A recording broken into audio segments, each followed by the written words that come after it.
안녕하세요. 로마서 묵상 43번째 시간입니다. 오늘의 본문은 로마서 15장 14절에서 24절까지 되겠습니다. 로마서 15장 14절에서 24절의 말씀입니다. 제가 봉독하겠습니다.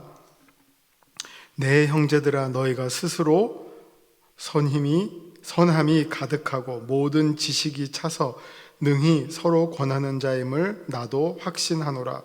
그러나 내가 너희로 다시 생각나게 하려고 하나님께서 내게 주신 은혜로 말미암아 더욱 담대히 대략 너희에게 썼노니, 이 은혜는 곧 나로 이방인을 위하여 그리스도 예수의 일꾼이 되어 하나님의 복음의 제사장 직분을 하게 하사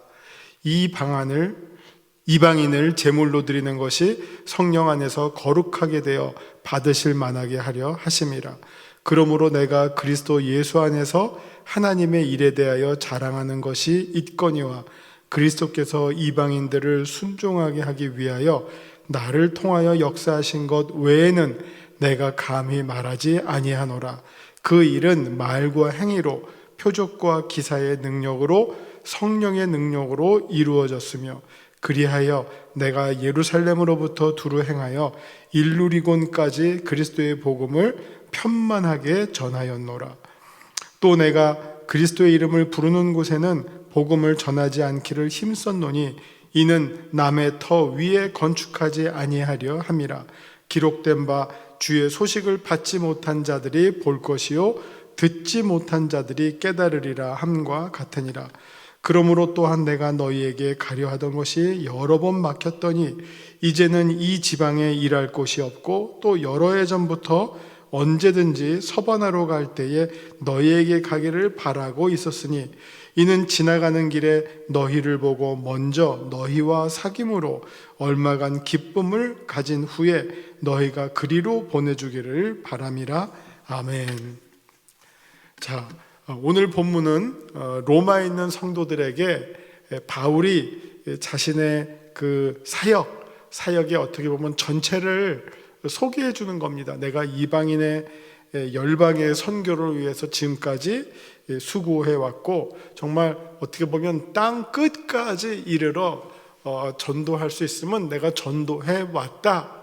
어떻게 보면 이 내용을 보면 동쪽 끝까지는 이미 갔는데 이제 서쪽 끝까지 한번 내가 가고자 한다. 이 그림을 그려 보시면요, 19절에 나오는 일루리고는 이렇게 보면 이제 동쪽 끝이고요, 당시로서의 동쪽 끝, 뭐 지금으로 말하면 그 알바니아쯤 된다 그래요. 알바니아. 그러니까 이게 유럽에서의 동쪽 끝이에요. 그 너머는 이제 아시아가 되죠. 아시아가 되죠. 그러니까 그 직전 알바니아가 이 경계에 있는 거란 말이에요. 유럽과 아시아의 끝 경계. 그 넘어가면 뭐 이란이 되고 뭐 아마 그런 걸로 알고 있어요. 혹은 뭐 터키가 되든지 그 끝입니다.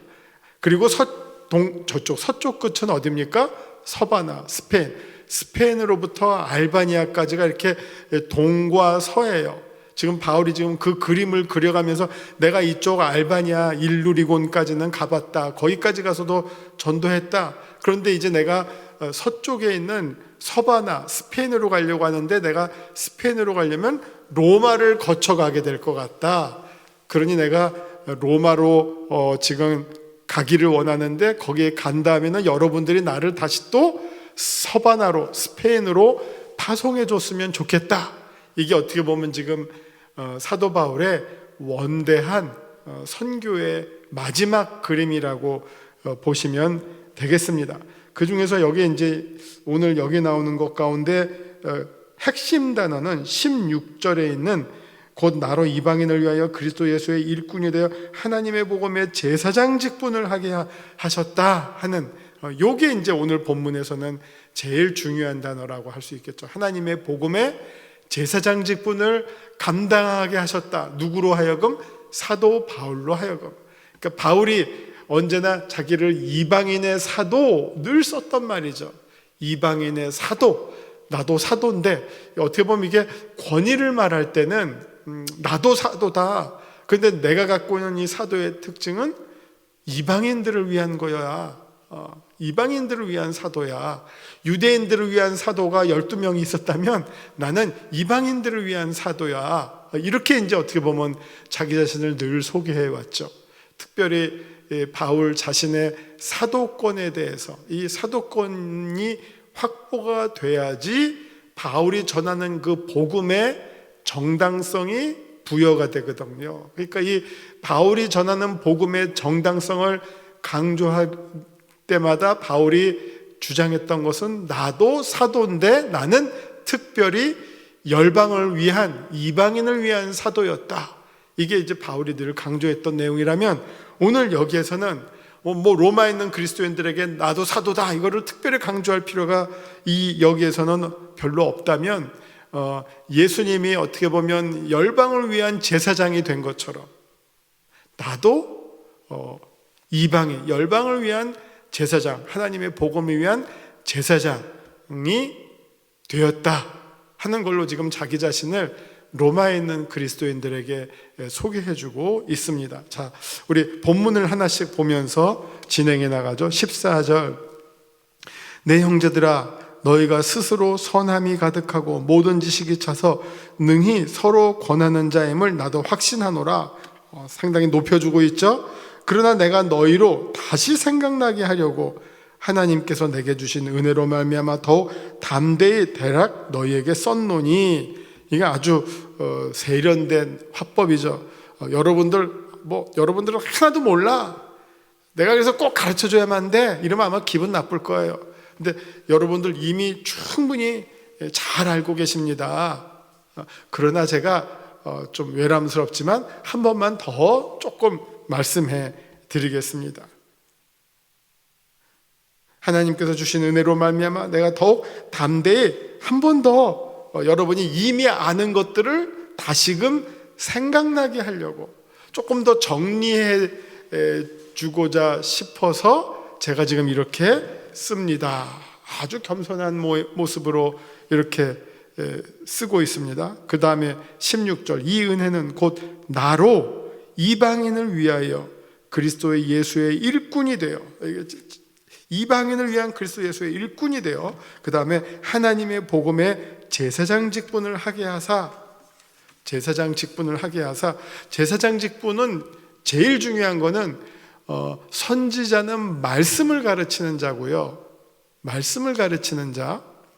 그리고 제사장은 제물을 통해서, 제사 행위를 통해서 하나님과 그 제사 드리는 백성 사이를 화목하게 해주는 직책을 감당하는 사람이 제사장이에요. 그러니까 지금 바울은 하나님의 복음의 제사장 직분을 하게 하사 이방인을 제물로 드리는 것이 성령 안에서 거룩하게 되어 받으실 만하게 하려 함이라. 그러니까 제사장은 제물을 가지고 하는데, 바울은 이미 로마서 12장에서 우리 그리스도인들로 하여금 하나님께 우리가 산제물로 드리자라고 외친 바가 있습니다. 가르친 바가 있습니다. 근데 그걸 이제 어떻게 말하고 있습니까? 로마에 있는 그리스도인들을 향해서 여러분들을 혹은 온 열방을 하나님께 산제물로 드립시다.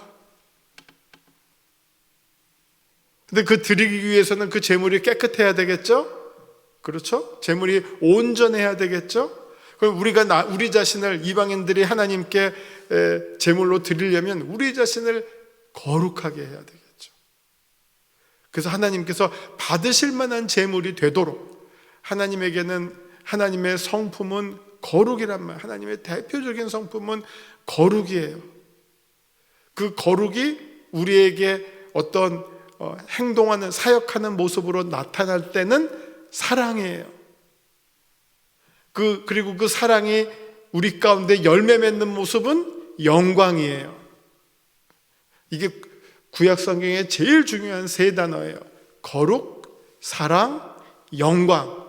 그러면 우리는 어떻게 됩니까? 열방과 모든 피조물들은 그 하나님의 거룩에 닮아가고, 사랑을 실천하고, 영광을 찬양하는 거예요. 그게 우리가 해야 할 모습입니다. 거룩을 닮아가고, 내가 거룩하니 너희도 거룩하라. 그 다음에 사랑을 실천하고, 내가 원하는 참된 제사는 순종이다. 그 말은 사랑을 실천하라는 말이죠. 그 다음에 그 하나님의 영광, 하나님의 사랑이 곳곳에 은혜로 나타났어요. 온 땅에 드러났어요.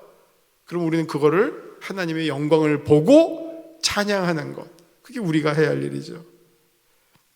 그러므로 내가 17절 그리스도 예수 안에서 하나님의 일에 대하여 자랑하는 것이 있거니와, 그리스도께서 이방인들을 순종하게 하기 위하여 나를 통하여 역사하신 것 외에는 내가 감히 말하지 아니하노라. 그 일은 말과 행위로, 표적과 기사의 능력으로, 성령의 능력으로 이루어졌다.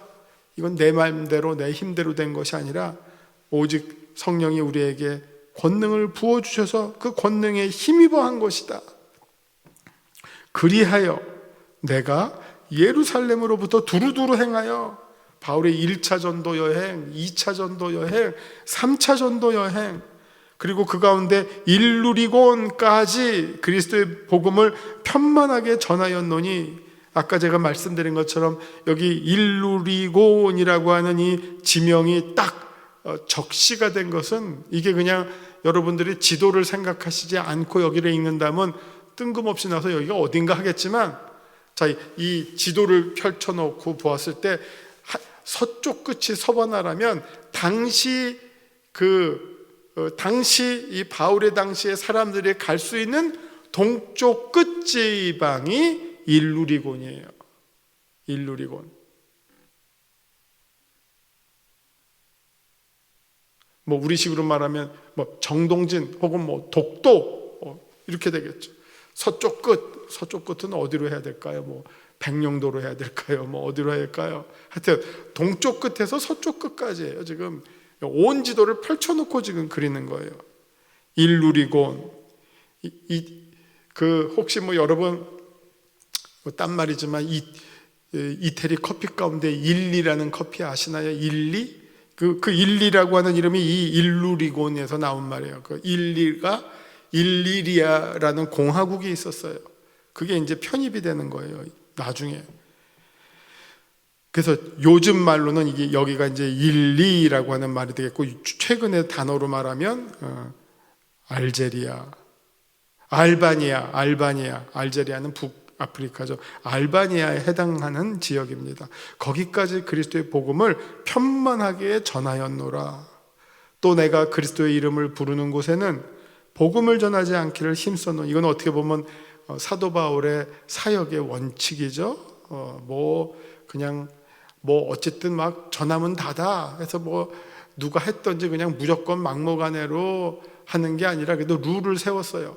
남이 이미 전한 곳에는 그 사람의 어떻게 보면 리더십, 그 사람의 사역의 기득권, 그거를 존중해 주는 거예요. 그래서 거기서는 자기가 개입하지 않았다. 오히려 거기에 자기가 뛰어들 바에는 오히려 21절에 있는 것처럼 주의 소식을 받지 못한 자들이 볼 것이고 듣지 못한 자들이 깨달으리로다. 이왕이면 복음을 못 들은 곳에 가서 전하는 것이 자기가 훨씬 더 보람되고 어떻게 보면 교회의 화평을 위해서도 더 좋은 일이지, 남이 했는데 거기 가서 이건 내가 볼 때 이건 잘못 가르친 것 같은데 하면서 잔소리하고 자기의 아성을 쌓으려고 한다면 더 많은 분쟁이 일어나겠죠. 자, 22절. 그러므로 또한 내가 너에게 가려 하던 것이 여러 번 막혔더니, 로마로 가고 싶었던 것이 여러 번 막혔어요. 근데 이제는 이 지방에 일할 곳이 없고 또 여러 해 전부터 언제든지 서바나로 갈 때 너희에게 가기를 바라고 있었으니, 이는 지나가는 길에 너희를 보고 먼저 너희와 사귐으로 얼마간 기쁨을 가진 후에 너희가 그리로 보내주기를 바람이라. 바울이 언제나 어디를 선교하면 그 지역에서 좀 정착해서 힘을 얻고 교회를 키우고 또 거기에서 얻어진 힘으로 그 다음으로 또 선교로 나가고 하는 것이 이제 바울의 선교의 독특한 전략 가운데 하나였는데, 바울에게는 이제 땅끝까지 이르러 증인이 되고자 하는 그 꿈 가운데 서바나가 이제 마음속에 그려진 것이고, 거기로 가기 위한 아주 중요한 교두보로서 로마의 교회들을 생각하고 지금 로마 교회를 향해서 이렇게 쓰고 있는 상황입니다. 자, 정리를 하면 이제 바울의 열방을 향한 사역이 한편으로는 지금까지 한 것을 보고한 것이고, 또 한편으로는 앞으로 할 일을 소개해주는 그런 어떤 바울의 사역을 우리가 이 부분에서, 오늘 본문 부분에서 보실 수 있었습니다. 자, 이제 우리 유임을 보시면서 설명해 드리겠습니다. 말씀 요점. 우리가 만일 바울의 선교 사역의 특징을 이해하지 못한다면 진정한 의미에서의 하나님의 은혜가 무엇인지 알 수 없을 것입니다. 바울은 본문에서 자신의 선교 사역의 특징을 5가지로 설명합니다. 5가지가 이제 오늘 본문 가운데 나옵니다. 자, 말씀 산책입니다. 14절서부터 15절을 보시면요, 바울의 선교 사역은 첫째, 은혜로 받은 사역입니다. 바울이 다소에서 열심 있는 랍비 사울이었을 때, 그러니까 회심 전이죠. 그때 그는 하나님의 은혜에 대해서는 알지 못했습니다. 그냥 율법만 알고요, 열심만 있었어요. 근데 은혜를 몰랐어요. 왜? 은혜를 경험한 적이 없었거든요. 율법의 어떤 그 원칙만 알았지 은혜의 사랑, 은혜의 풍성함에 대해서 경험이 없었습니다. 그래서 그는 정말 우리식으로 말하고 그냥 딱딱한 것밖에 몰랐지, 부드러움, 온유함, 촉촉함, 그걸 몰랐어요. 그래서 당시 그는 교회를 박해했고 교회를 무너뜨리려 애썼습니다. 그것이 이제 옳다고 생각했던 것이죠. 그러나 다메섹 도상에서 주님을 만났을 때 바울의 회심의 장면이 여러 번 나오지만 가장 대표적인 것이 사도행전 9장이죠. 9장에 소개된 대로 다마스커스를 가다가, 그것도 그리스도인들을 핍박하기 위해서 그쪽으로 가다가 가는 중에 다메섹 지점에서 주님을 만나게 됩니다. 그리고 비로소 하나님의 은혜가 무엇인지를 생생하게 경험합니다. 그래서 그는 이제부터 자신을 구원한 것도, 자신을 부르신 것도, 사도로 세우신 것도, 그리고 오늘 여기처럼 그리스도의 일꾼이 되게 하시고 하나님의 복음의 제사장이 되게 한 것도, 16절 보시면 이 은혜는 곧 나로, 이 은혜가 바울을 사울로부터 바울로 만드신 것입니다. 우리가 은혜와 사도의 직분을 받아 그의 이름을 위하여 모든 이방인 중에서 믿어 순종하게 하나니, 로마서 1장 5절의 말씀이었습니다. 자, 16절. 바울은 자신의 사역이 이방인들이 하나님께 거룩한 산제물로 드리도록 하는 제사장의 역할이다. 이건 아주 중요한 설명이 되겠습니다. 그냥 단순히 전도하고 끝나는 게 아니라 그 복음을 받은 사람들이 자신을 다시 하나님께 거룩한 제물로 드리는 것, 그것이 어떻게 보면 바울의 사역의 최종 목적이죠.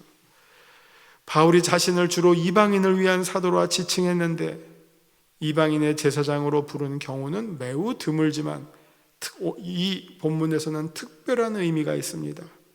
특히 16절은 자신의 사역을 삼위일체 신학에서 설명합니다. 삼위일체 신학의 관점에서 그리스도 예수의 일꾼이요, 이방인을 성령 안에서 거룩하게 되어 받으실 만한 제물로 만들어서 이것을 하나님께 드리는 하나님의 제사장으로 자신을 소개합니다.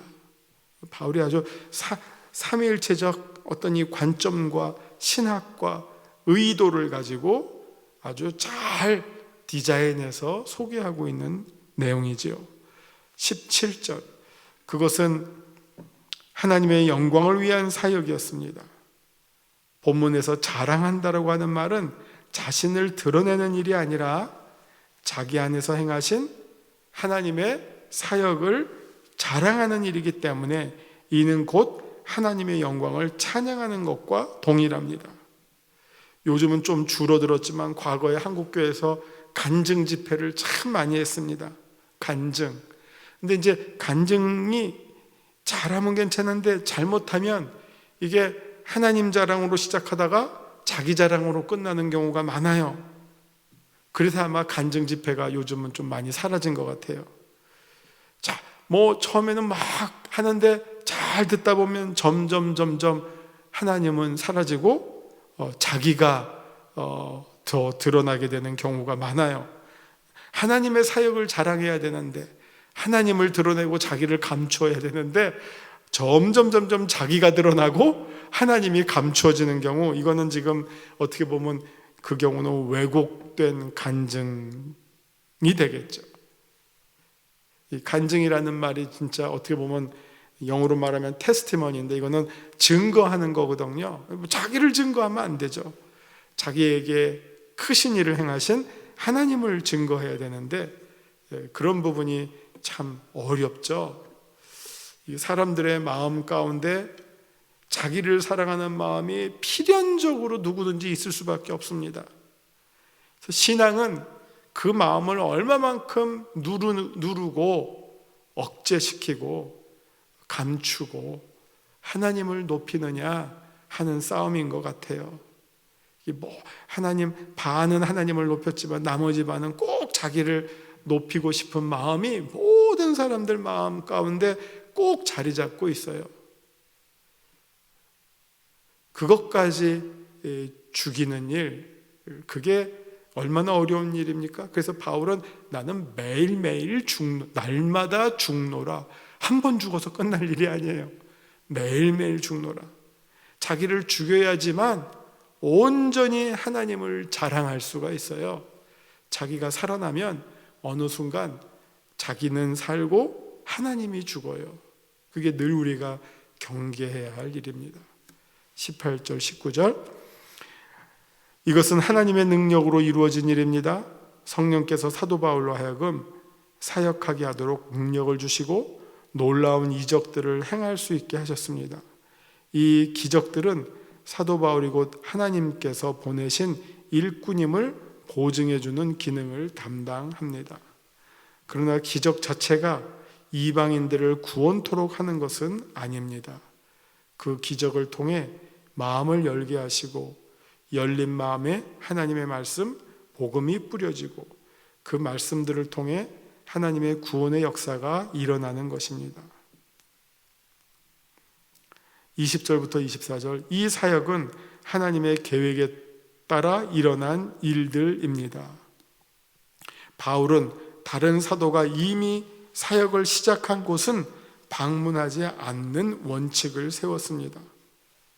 로마는 바울 이전에 아무도 사역을 시작하지 않았고 바울도 처음 로마의 그리스도인들과 접촉하는 것이고 장차 자신의 선교 사역을 완성하는 과정 가운데 꼭 방문해 보고 싶은 그런 지역이었습니다.